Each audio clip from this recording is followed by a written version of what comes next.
ओम नमः शिवाय, हर हर महादेव, जय महाकाल। कैसे हैं आप सभी शिव भक्त? आप सभी को मेरा प्रणाम। आप सभी को महाशिवरात्रि की बहुत बहुत शुभकामनाएं और इस शिवरात्रि आपकी समस्त मनोकामनाएं महादेव पूरी करें, यही मैं महादेव से विनती करता हूं। देखिए, पूज्य गुरुजी ने महाशिवरात्रि के सबसे अचूक उपाय बताए हैं, जिनमें सबसे विशेष उपाय है 1 काली मिर्च और 7 काले तिल का उपाय।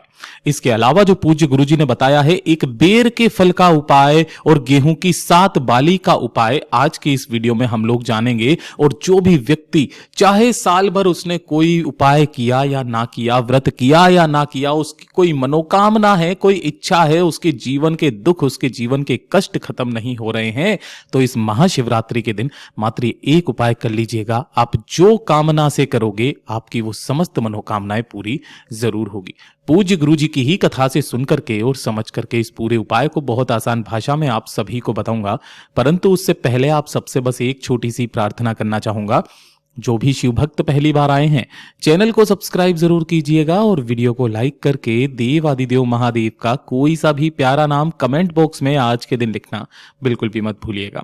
इस पूरे वीडियो में हम 4 महा उपायों के बारे में बात करेंगे, जो आपको एक अलग कामना की पूर्ति के लिए होंगे, तो ध्यान से सुनना है और समझने की कोशिश करना है। सबसे पहले बात करते हैं हमारे पहले वाले उपाय की। ये उपाय है महाशिवरात्रि के दिन करने वाला 1 काली मिर्च और 7 काले तिल का उपाय। गुरुदेव ने विशेष तौर पर कहा था कि अगर आपकी कोई विशेष मनोकामना है, कोई इच्छा है, आपने एकादशी की, प्रदोष की, अमावस्या की, सोमवार अष्टमी की, लेकिन आपको आपके द्वारा किए गए उपायों का फल प्रदान नहीं हो रहा है, आपने जो व्रत किया उसका फल प्रदान नहीं हो रहा है, आपका कोई कार्य सिद्ध के लिए अटका पड़ा है, कोई ना कोई आपकी मजबूरी बनी हुई है, या फिर आपके जीवन के दुख, आपके जीवन के कष्ट खत्म ही नहीं हो रहे हैं, तो मात्र ये एक उपाय आपकी समस्त मनोकामनाओं की पूर्ति करता है, जो सिर्फ और सिर्फ महाशिवरात्रि के दिन किया जाता है। समय सबसे पहले है, उसे जरूर से नोट कर लीजिएगा। आपको इस वाले उपाय के लिए चाहिए क्या? सबसे पहले तो आपको लेनी होगी मात्र 1 काली मिर्च। अब जब भी आप काली मिर्च लोगे ना, तो इस चीज का विशेष करके ध्यान रखना कि वो आखा दाना होना चाहिए, टूटा हुआ ना हो। और इसी के साथ में आपको लेना है 7 काले तिल के दाने। अब भाई, ये तो हमारे घरों में बहुत इजीली मिल जाते हैं और इतना सिंपल उपाय है, तो इसे तो आपको चूकना ही नहीं है। इस चीज का विशेष करके ध्यान रखना। 1 लोटा शुद्ध जल, वो तो आपको हमेशा लेना होगा, क्योंकि जब भी आप उपाय करें, महादेव को 1 लोटा जल जरूर समर्पित करके आया कीजिए। ठीक है, इन सभी को लेकर के आपको भोलेनाथ के मंदिर में ही इस उपाय को करना है। अपने घर के मंदिर में शिवलिंग पर नहीं कर सकते हो। काफी सारे व्यक्ति कमेंट बॉक्स में पूछते हैं, इस चीज का विशेष करके ध्यान रखना। इस वाले उपाय को करने का जो पूज्य गुरुजी ने समय बताया है, प्रदोष काल के बाद या प्रदोष काल के समय, यानी कि शाम के समय पर आपको यह वाला उपाय करना है, जब सूरज ढलने ही वाला होता है। गुरुदेव ने कहा था, जैसे ही आप शिवलिंग के पास में पहुंचोगे, शिवलिंग के पीछे की तरफ आपको आसन लगा करके बैठना है, उत्तर दिशा की तरफ में मुख करके। पहले आपने जो 1 लोटा शुद्ध जल लिया है, उसे अपने दोनों हाथों में लेकर के अपना नाम और गोत्र बोलकर महादेव की शिवलिंग के ठीक शीर्ष पर एक धारी से धीरे धीरे करके जल को सींच देना है। सींचना मतलब एक धारी से धीरे धीरे करके आपको ओम नमः शिवाय, श्री शिवाय नमस्तुभ्यम मंत्र का स्मरण करते हुए सींचना है। उसके पश्चात जो आपका दाहिना हाथ है, उस दाहिने हाथ के ऊपर आपने जो 1 काली मिर्च ली है उसे रखना, और जो 7 काले तिल लिए हुए हैं उन्हें भी आपको अपने दाहिने हाथ की हथेली पर रखना है। सबसे पहले आपको अपना नाम बोलना है, फिर अपना गोत्र बोलना है, और जो आपकी विशेष मनोकामना है, उस विशेष मनोकामना, उस इच्छा को बोल करके ये 7 काले तिल और 1 काली मिर्च को महादेव की शिवलिंग के ठीक शीर्ष पर आपको समर्पित करना है, और कहीं पर भी नहीं। हो सके तो ढोक दे करके जब आप मंदिर से बाहर की तरफ में आएंगे, एक घी का दीपक गोल बाती का शिव की चौखट पर जो व्यक्ति मात्र लगा करके आ जाता है, वो जिस कामना से करता है उसकी समस्त मनोकामनाएं पूरी जरूर होती है। पूज्य गुरुजी का बहुत अद्भुत और अचूक उपाय है, जरूर से कीजिएगा। और ये दूसरे नंबर का उपाय जो होगा बेर का उपाय। और आपने काफी सारा सुना होगा कि पूज्य गुरुजी ने एक बेर का उपाय बताया था, जो सिर्फ और सिर्फ महाशिवरात्रि के दिन किया जाता है। और ये बेर का उपाय आपकी 2 तरीके की समस्याओं को खत्म करता है। पहला यह है कि अगर आपके परिवार में कोई भी व्यक्ति है, कोई भी व्यक्ति विशेष, चाहे बच्चा हो, बड़ा हो, बूढ़ा हो, अगर उसकी तबीयत कभी भी सही नहीं रहती है, पुराना रोग, पुरानी बीमारी सामने निकल करके आ गई है, डॉक्टर के चक्कर पे चक्कर लग रहे हैं, लेकिन बीमारी खत्म होने का नाम नहीं ले रही है। साथ ही साथ एक और चीज के बारे में बताया था कि अगर आपके घर में कोई व्यक्ति है जिसे उदर से संबंधित, उदर मतलब पेट से संबंधित किसी भी तरीके की कोई समस्या है, जैसे अपच की समस्या होती है, पेट में अल्सर हो गए हैं, या फिर पेट में दर्द रहता है, या फिर पेट की भी जो नसों का जो सिद्ध होता है, जो नावल के पास में होता है ना, उस नेवल के पास में भी अगर आपकी कोई सी भी समस्या है पेट से संबंधित, उदर से संबंधित ना, तो वो सारी की सारी समस्याएं भी खत्म होती है जो बेर के उपाय से की जाती है। आपको क्या करना है, इस तरीके के जो बेर होते हैं, आपको वो छोटे वाले लाल वाले नहीं लेने हैं, ये लेने हैं आपको 7 बेर लेने हैं, और 1 लोटा शुद्ध जल अपने घर का लेना है तांबे के कलश में। ये ऋतुफल होते हैं जो इस टाइम पर बहुत ज्यादा मिलते हैं, ठीक है ना। 7 बेर के फल और साथ ही साथ 1 लोटा शुद्ध जल लेकर के भोलेनाथ के मंदिर में पहुंचना है, शिवलिंग के पास में। शिवलिंग के पीछे की तरफ आपको आसन लगा करके बैठ जाना है, उत्तर दिशा की तरफ में मुख करके।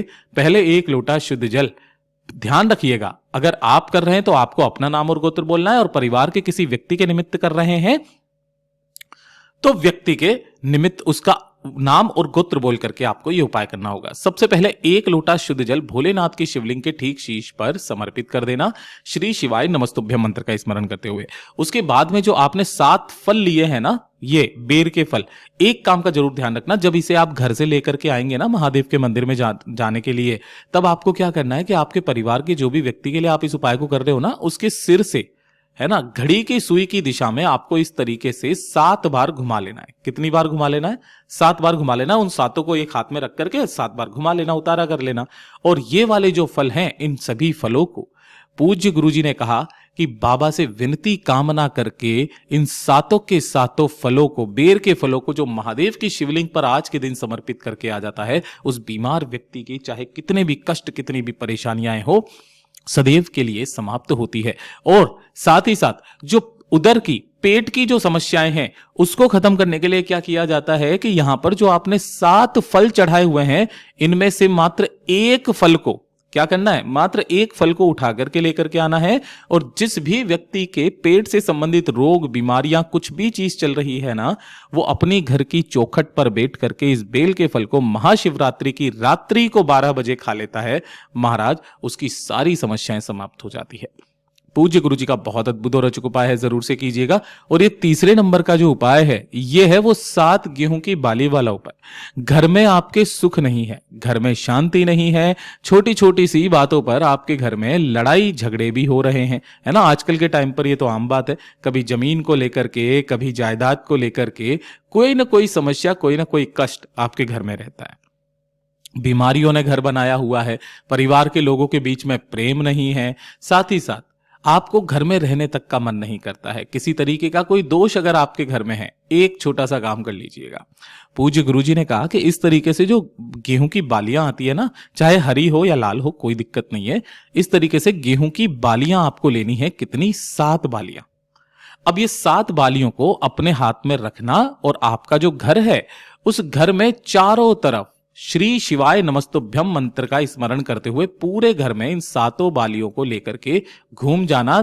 चारों दीवारी जो होती है ना, उनसे स्पर्श करा देना, ठीक है। स्पर्श करा करके जब आप घर से बाहर निकलेंगे तो अपने घर की चौखट से इन 7 बालियों को स्पर्श कराकर 1 लोटे शुद्ध जल के साथ में कहां पर पहुंचना है? भोलेनाथ के मंदिर में शिवलिंग के पास पहुंचना है। यहां पर पहुंचकर शिवलिंग के पीछे की तरफ में आपको आसन लगा करके बैठ जाना है, जिससे आपका मुख उत्तर दिशा की तरफ में हो जाएगा। पहले आपने 1 लोटा शुद्ध जल समर्पित करना है, श्री शिवाय नमस्तुभ्यम मंत्र का स्मरण करते हुए। इस तरीके से 1 लोटा शुद्ध जल पहले समर्पित करेंगे, और उसके पश्चात जो 7 बालियां ली है, उन 7 की 7 बालियों को अपना नाम, अपना गोत्र और अपनी कामना कह करके आज की शाम के बाद जो भी व्यक्ति इन 7 बालियों को महादेव की शिवलिंग पर समर्पित करके आ जाता है, महाराज उसके घर की जितनी भी समस्याएं हैं वो सदैव के लिए समाप्त हो जाती है। पूज्य गुरु जी का बहुत अद्भुत और अचूक उपाय है, जरूर से कीजिएगा। और ये चौथे नंबर का उपाय, जितनी भी मेरी माताएं बहनें सुन रही है, कि अगर आपके परिवार में कोई व्यक्ति है ना, जो बहुत ज्यादा गाली गलोच करता है, गाली देता है, गाली गलोच करता है, या फिर गलत रास्ते पर जा चुका है। गलत रास्ता मतलब शराब, सिगरेट, तंबाकू का नशा करता है, साथ ही साथ पर नारी के चक्कर में पड़ चुका है है ना, आपकी बात नहीं मानता है, बात नहीं सुनता है, उसकी वजह से घर में बहुत ज्यादा क्लेश रहता है। तो आटे का एक चौमुखी दीपक तैयार करना, जिसके अंदर 2 लंबी बातियां बनाना, एक बाती को 2 मुखों से ऐसे निकालना और एक बाती को 2 मुखों से ऐसे निकालना। हो गया आपके पास में चौमुखी दीपक। और यह ध्यान रखना कि यह दीपक होना चाहिए जौ के आटे का, और इस दीपक में आपको भरना होगा सरसों का तेल, है ना। आधा भरोगे सरसों के तेल से और आधा भरोगे आप तिल के तेल से। अगर तिल का तेल नहीं है तो आप पूरा का पूरा सरसों के तेल से भी भर सकते हैं। इन चारों की चारों बातियों को आपको प्रज्वलित कर लेना है, जला लेना है। और इसी के साथ में एक विशेष चीज आपको चाहिए होगी, वो होता है एक सफेद फूल। भूल करके भी यहां पर आपको केतकी का फूल नहीं लेना है, इस चीज का ध्यान रखना। कोई सा भी एक सफेद फूल लेना और उस बीमार व्यक्ति, जो भी व्यक्ति के निमित्त आप कर रहे हो, सूरज ढलने के पश्चात किसी भी बेलपत्र पेड़ के नीचे, अगर आपके घर में है तो उस बेलपत्र पेड़ के नीचे उस 4 बाती के दीपक को आपको प्रज्वलित कर देना है, जला देना है। और जला देने के पश्चात श्रम्भेश्वर महादेव का स्मरण करके जो एक लाल उस सफेद फूल आपने लिया है वो इसी दीपक के अंदर डाल देना। किन महादेव के नाम से? श्रम्भेश्वर महादेव के नाम से। जो व्यक्ति, जो स्त्री, नारी, बहन, बेटी इस उपाय को कर लेती है, मात्र 3 दिन के अंदर अंदर वो जिस व्यक्ति के निमित्त करती है वो सुधर ही जाता है। पूज्य गुरु जी के सभी उपाय बहुत ही ज्यादा खास और अद्भुत है, जरूर कीजिएगा। वीडियो पसंद आए तो लाइक करना, चैनल को सब्सक्राइब जरूर कीजिएगा।